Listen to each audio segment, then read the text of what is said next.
Ravu's Academy. This is Venkat, Economic Faculty. Today we will discuss about the 2025-26 Telangana budget estimation మనం పరిశీలిద్దాం.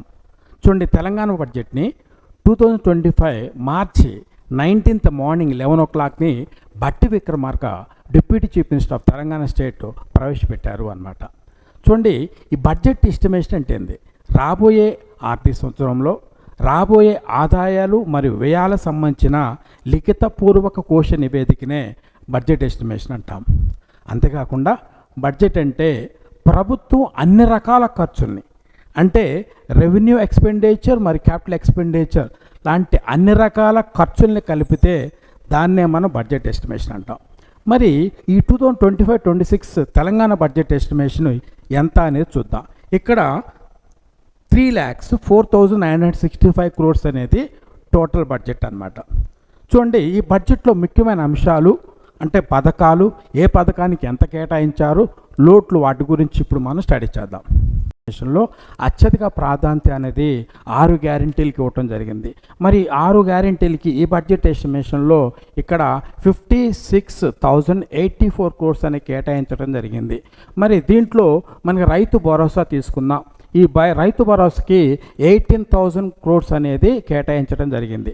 అంటే రైతుకి ఒక సంవత్సరంలో 12,000 rupees అనేది ఇస్తారు. ఖరీఫ్ సీజన్లోనేమో 6,000 rupees, తర్వాత రబీ సీజన్లోనేమో 6,000, టోటల్గా 12,000 rupees అనేది ఇస్తారు. అంటే మనకి వ్యవసాయ భూమి యజమానికి కానీ, లేకపోతేనేమో కౌలుదారుడికి కానీ, లేకపోతే వ్యవసాయ కూలీలకు కూడా ఈ ఫెసిలిటీ అనేది ఉంది అన్నమాట. నెక్స్ట్ చేయూత తీసుకుందాం. ఇది 14,861 crores అనేది కేటాయించడం జరిగింది. అంటే 57 years దాటినటువంటి సిటిజన్స్కి ఈ చేయూత అంటే ఓల్డ్ ఏజ్ పెన్షన్ అనేది ఇవ్వటం జరుగుతుంది. ప్రతి నెల అనేది 4,000 అనేది ఇవ్వటం జరుగుతుంది. మరి దీంట్లో డిజేబుల్ పర్సన్స్కి అయితేనేమో 6,000 rupees అనేది ప్రతి నెల ఇవ్వటం జరుగుతుంది అనమాట. తర్వాతనేమో ఇంద్రమిళ్ళు అయితేనేమో 12,571 crores అనేది కేటాయించడం జరిగింది. తర్వాత మహాలక్ష్మి తీసుకున్నట్టయితే అంటే ఆర్టీసీ 4,305 crores అనేది కేటాయించడం జరిగింది. మరి గృహజ్యోతి తీసుకున్నట్టయితేనేమో మనకి 2,080 rupees 80 crores, గృహలక్ష్మి అయితేనేమో 2,080 crores అనేది కేటాయించడం జరిగింది. తర్వాత సన్నధాన్యానికి బోనస్ 1,800 crores అనేది కేటాయించారు. సన్నధానానికి బోనస్ అనేది 1,800 crores అనేది కేటాయించారు. మరి తర్వాత రాజీవ్ ఆరోగ్యశ్రీకి అయితేనేమో 1,143 crores అనేది కేటాయించారు. ఎల్పిజి అయితేనేమో 723 crores కేటాయించారు.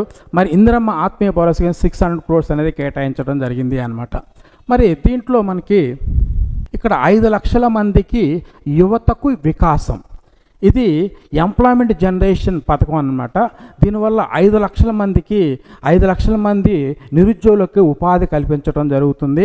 మరి దీంట్లో ఎంత కేటాయించారంటే 6,000 crores అనేది కేటాయించారు. 5 లక్షల మందికి లబ్ధి చేకూరుతుంది. 4 లక్షల వరకు ఆర్థిక సహాయం చేస్తారు.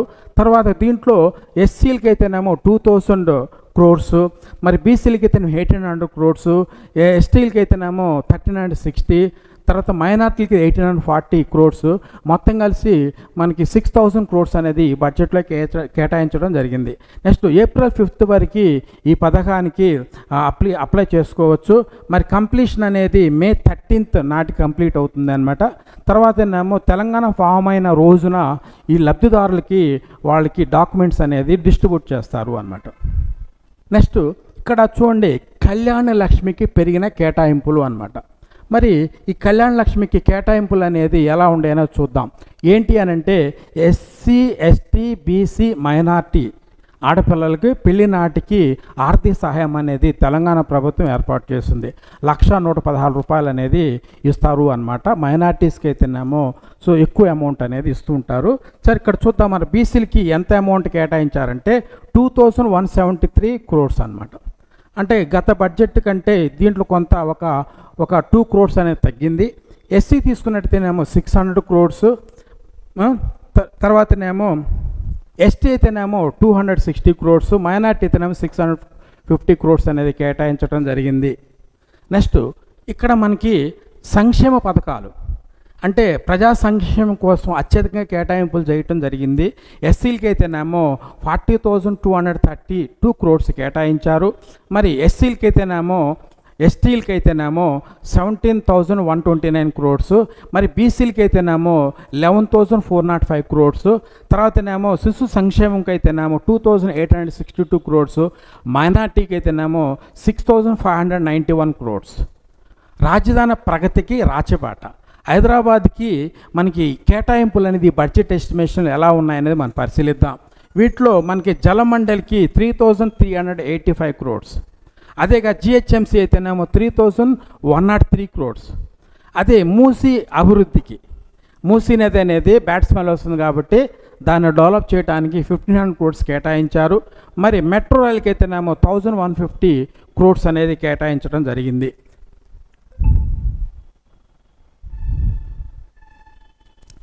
చూడండి, వివిధ రంగాలకి 2025-26 బడ్జెట్ ఎస్టిమేషన్లో కేటాయింపులు ఎలా జరిగినాయి అనేది మనం చూద్దాం. చూడండి, 6 గ్యారంటీలకి అయితేనేమో 56,084 క్రోడ్స్ కేటాయించారు. మరి ఎస్సీ సంక్షేమంకి అయితేనేమో 40,232, పంచాయతీరాజ్ గ్రామీణం అయితేనేమో 31,605 క్రోడ్స్, మరి వ్యవసాయంకి అయితేనేమో 24,439 క్రోడ్స్. నెక్స్ట్ నీటిపారుదల అయితేనేమో ఈ వ్యవసాయం అయితేనేమో 24,439 క్రోడ్స్, నీటిపారుదల అయితేనేమో 23,375 క్రోడ్స్, మరి విద్య అయితేనేమో 23,108 క్రోడ్స్, మరి ఇంధనం అయితేనేమో 21,221 క్రోడ్స్, మున్సిపల్ అడ్మినిస్ట్రేషన్ అనేది 17,677 క్రోడ్స్, మరి ఎస్టీ సంక్షేమం అనేది తీసుకున్నట్టయితే మరి 17,169 క్రోడ్స్ అన్నమాట. తర్వాతనేమో ఆరోగ్యానికి అయితేనే 12,393 క్రోడ్స్, బీసీ సంక్షేమం అయితేనేమో 11,405 క్రోడ్స్.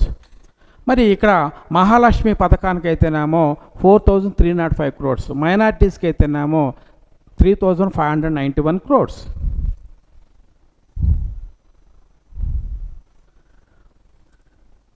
ఇక్కడ చూడండి, మనకి నీటి పారుదల ఇరిగేషన్ అన్నమాట. Artificial apply of the water to the agriculture is known as the irrigation facilities. Irrigation facilities మనకి డ్యామ్స్కి ఎంత కేటాయించారని మనం పరిశీలించినట్టయితే మొత్తం 23,373 క్రోడ్స్ అనేది కేటాయించడం జరిగింది. మరి దీంట్లో గత ఏడాది కంటే 1,000 కోట్లు అధికంగా కేటాయించడం జరిగింది. మరి వీటిలో కాళేశ్వరంకి అయితేనేమో అత్యధికంగా 2,685 క్రోడ్స్ అనేది కేటాయించారు. మరి పాలమూరు రంగం అయితేనేమో 1,715 క్రోడ్స్, మరి 849 అయితేనేమో నారాయణ కొడంగల్ ఎత్తిపోతలు పథకం కింద. మరి దీంట్లో శ్రీపాద ఎల్లంపల్లి 350, మరి ఇటు తీసుకున్నట్లయితే మనకి కలవకుర్తి 800 క్రోడ్స్, శ్రీశైలం ఎడవ కాలువకి అయితేనేమో 900 క్రోడ్స్, సీతారాంకి అయితేనేమో 739, డిండి అయితేనేమో 400 క్రోడ్స్. ఇట్లా మనకి రకరకాల అంటే ఇరిగేషన్ ప్రాజెక్ట్స్కి ప్రభుత్వం అనేది కేటాయించారు. అత్యధికంగా వచ్చేసరికేమో కాళేశ్వరానికి ఎక్కువ కేటాయింపులు జరిగింది. మరి గోదావరి బోర్డుకి 12 క్రోడ్స్, కృష్ణా బోర్డుకి మనకి 16 క్రోడ్స్ అనేది కేటాయించడం జరిగింది. మరి చూడండి, ప్రభుత్వం అన్ని రకాల ఖర్చులనే బడ్జెట్ ఎస్టిమేషన్ అంటాం. దీంట్లో రెవెన్యూ ఎక్స్పెండిచర్ ఉంటుంది, నెక్స్ట్ క్యాపిటల్ ఎక్స్పెండిచర్ ఉంటుంది. మరి ఎంత అంటే ఇక్కడ చూడండి, మొత్తం ప్రభుత్వం బడ్జెట్ ఎస్టిమేషన్నే 3,04,965 క్రోడ్స్. మరి దాంట్లో అన్ని రకాల డిపార్ట్మెంట్స్కి పథకాలకి కేటాయించడం జరిగింది అన్నమాట. అంటే అన్ని రకాల ఖర్చునే మనం బడ్జెట్ ఎస్టిమేషన్ అన్నాం. వీటిలో అత్యధికంగా దేనికి ఖర్చు పెట్టారు అని అంటే ఆర్థిక అంశాలు 54,008 క్రోడ్స్ అనేది అత్యధికంగా కేటాయింపులు అన్నమాట. మరి తక్కువగా అయితేనేమో లెజిస్లేటివ్ సెక్రటరీకి మనం 224 క్రోడ్స్ కేటాయించడం జరిగింది. మరి దీని మీద ఎలా ఉండొచ్చు అంటే అత్యధిక కేటాయింపులు అనేది ఆర్థిక అంశాలు, తక్కువైతేనేమో లెజిస్లేటివ్ సెక్రటరీకి కేటాయించడం జరిగింది అన్నమాట. చూడండి, మనకి 2025-26 బడ్జెట్ ఎస్టిమేషన్లో మనకి డెఫిసిట్స్ గురించి మనం డిస్కస్ చేద్దాము. ఇది కూడా చాలా ముఖ్యమైన అంశము. చూడండి, తెలంగాణ బడ్జెట్ ఎస్టిమేషన్లో ముఖ్యమైన అంశం గమనించవలసిన విషయం ఏంటంటే మనకి రెవెన్యూ మిగులు అనేది ఏర్పడింది అన్నమాట. రెవెన్యూ మిగులు అన్నమాట. మరి రెవెన్యూ మిగులు ఎంత అంటే మనకి 2,738.33 క్రోర్స్ అన్నమాట. 33 క్రోర్స్గా మనం చెప్పుకుంటాము. మరి ఇదేమో రెవెన్యూ రాబడి, ఇదేమో రెవెన్యూ వ్యయము అన్నమాట. అంటే రెవెన్యూ రాబడి అని అంటే ప్రభుత్వానికి పన్ను ఆదాయము, పన్నేతర ఆదాయం ద్వారా వచ్చిన ఆదాయాన్నే మనం రెవెన్యూ రాబడి అని అంటాం. మరి దీంట్లో వచ్చి తెలికినామో కేంద్ర ప్రభుత్వం రాష్ట్ర ప్రభుత్వానికి ఇచ్చే పన్ను వాటా, అంటే కేంద్ర ప్రభుత్వం నుంచి రాష్ట్ర ప్రభుత్వానికి వచ్చే పన్ను వాటా అనేది ఒక అంశం ఉంటుంది. తర్వాతనేమో మనకి గ్రాంట్స్ ఒకటి, మూడోది వచ్చి తెలికినామో స్టేట్ రెవెన్యూ, అంటే రాష్ట్ర ప్రభుత్వం పన్ను విధించి వసూలు చేసుకునేది, తర్వాత పన్నేతర ఆదాయం కలిపి మొత్తం కలిసి రెవెన్యూ రాబడి అని అంటాం. మరి రెవెన్యూ వ్యయము అని అంటే ఏంటి అంటే ప్రభుత్వం అన్ప్రొడక్టివ్ ఎక్స్పెండిచర్ని రెవెన్యూ వ్యయంగా చెప్తాము. అంటే ఎంప్లాయీస్ శాలరీస్ కానీ, పెన్షన్స్ కానీ, సబ్సిడీస్ కానీ, ఇంట్రెస్ట్ పేమెంట్స్ కానీ, తర్వాతనేమో ఇట్లాంటి అంటే ప్రభుత్వ పథకాలకు చేసే వ్యయాలను మొత్తం కలిసి రెవెన్యూ వ్యయం అంటే అన్ప్రొడక్టివ్ ఎక్స్పెండిచర్ అని అంటాం. బట్ మనకి తెలంగాణ రాష్ట్రంలో వచ్చి రెవెన్యూ మిగులు అనేది ఏర్పడుతుంది. ఎందుకు అని అంటే హైదరాబాద్ అనేది ఎక్కువ మంది ఇతర రాష్ట్రాల నుంచి వచ్చి ఉండటం వల్ల ప్రజలు వాళ్ళు పన్ను చెల్లించటం వల్ల రెవెన్యూ మిగులు అనేది ఏర్పడుతుంది అన్నమాట.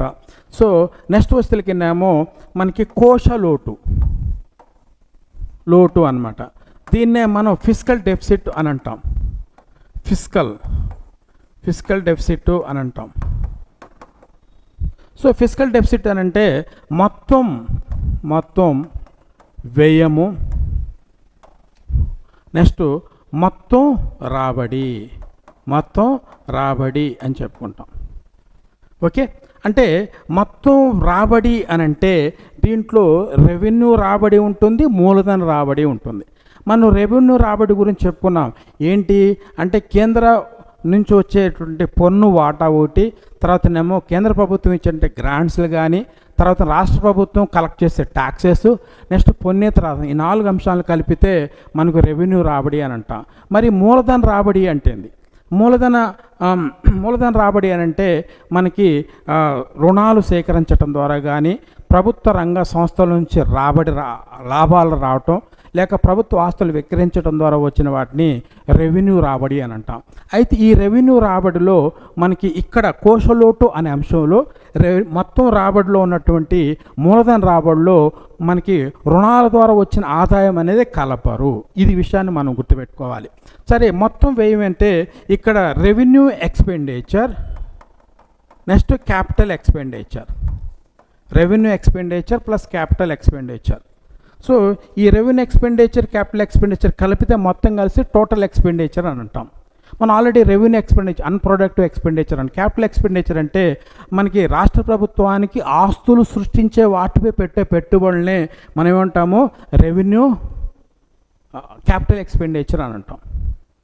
ఓకేనండి, అంటే మనకి ఇరిగేషన్ ప్రాజెక్ట్స్ నిర్మించటం, ఇన్ఫ్రాస్ట్రక్చర్ని ఏర్పాటు చేయటం, రోడ్లు నిర్మించటము, తర్వాతనేమో మనకి కొత్త కంపెనీలని స్థాపించటము. ఇక్కడ చూస్తే 3,04,965 crores అనేది ఉంది. మరి రెవెన్యూ రాబడి అయితేనేమో 2,50,955.26 crores అనమాట. కాబట్టి ఇక్కడ రాబడి కంటే వ్యయం ఎక్కువగా ఉంది కాబట్టి కోశలోటు అనేది ఏర్పడింది అన్నమాట. మరి ఎంత ఏర్పడింది అంటే కోశలోటు అనేది 54,009 crores అని. అయితే ఇక్కడ మనకి నెక్స్ట్ ప్రాథమిక లోటు అన్నమాట. ప్రాథమిక లోటుని తీసుకుందాం. మరి ప్రాథమిక లోటు అని అంటే ఇక్కడ దీనికి కోశలోటులో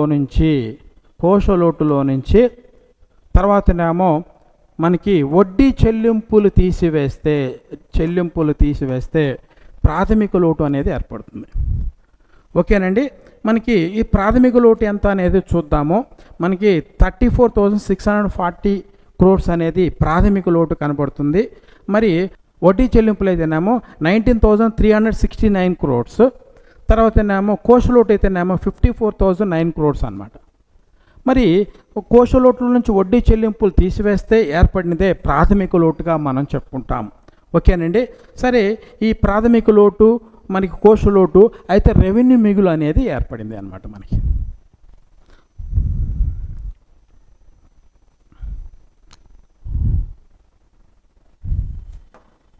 ఇక్కడ చూడండి మనకి 25-26 బడ్జెట్ ఎస్టిమేషన్లో దీన్ని రెవెన్యూ రాబడులు ఎలా ఉండే అనేది మనం చూద్దాము. ఇక్కడ 2,29,720.62 crores అనమాట మొత్తం రెవెన్యూ రాబడి. మరి మూలధన వసూళ్లు తీసుకున్నట్టయితే అంటే క్యాపిటల్ రిసీప్ట్స్ 74,645.92 crores. మరి వీటిలో రెవెన్యూ రాబడిలో కేంద్ర పన్ను వాటా తర్వాత పన్నేతర ఆదాయము గ్రాంట్లు ఈ మొత్తం కలిసి ఈ 4 అంశాలు అనేది రెవెన్యూ రాబడి అనమాట. మరి రెవెన్యూ రాబడిలో దేని నుంచి ఎక్కువగా ఆదాయం వస్తే రాష్ట్ర ప్రభుత్వానికంటే 1,45,419.58 crores అనేది ఎక్కువగా ఆదాయం ఉంటుంది అన్నమాట. మరి మూలధన వస్తువులు తీసుకున్నట్టయితే మనకి 74,645.92 crores అనేది మూలధన రాబడులుగా చెప్పుకుంటాము. దీంట్లో బహిరంగ మార్కెట్ రుణాలు, కేంద్రం నుంచి వచ్చే రుణాలు, ఇతర రుణాలు, డిపాజిట్లు తదితరాలు, నెక్స్ట్ రుణాలు, అడ్వాన్సులు మొత్తం కలిపితేనేమో మూలధన వస్తువుల్లో అని అంటాము. మరి రెవెన్యూ వ్యయం అనేది ఇక్కడ మనకు కనపడుతుంది. అందులో వడ్డీ చెల్లింపులు కూడా ఉన్నాయి అన్నమాట. సరే మొత్తం వ్యయాన్ని మనం ఏమంటామంటే ఇక్కడ 3,04,965 crores అనేది ప్రభుత్వం అన్ని రకాల ఖర్చుల బడ్జెట్ ఎస్టిమేషన్గా చెప్తాము.